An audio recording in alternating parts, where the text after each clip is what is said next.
दिनांक 16/4/2026 रोजी स्वामीनारायण मंदिर या ठिकाणी भाविक दर्शनाला आले होते.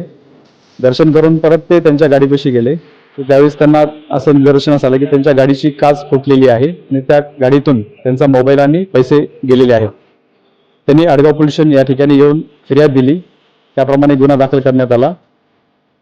गुन्हा दाखल करण्यात आल्यानंतर माननीय पोलीस आयुक्त सर, माननीय परिमंडळ 1 चे पोलीस उपायुक्त मॅडम आणि सहाय्यक पोलीस आयुक्त यांच्या मार्गदर्शनाखाली आमचे गुन्हे शोध पथकाचे अधिकारी आणि अंमलदार यांनी संशयित आरोपीचा ताबा घेतला. त्या संशयित आरोपीचा नाव कार्तिक अशोक नाडार असा असून त्याच्या ताब्यातून एक मोबाईल हस्तगत करण्यात आलेला आहे. तसेच इतर 7 मोबाईलही ते हस्तगत करण्यात आलेले आहेत आणि इतर 7 मोबाईल जे आहेत ते वेगवेगळ्या गुन्ह्यातील असण्याची शक्यता आहे. त्याबाबत अधिक तपास सुरू आहे.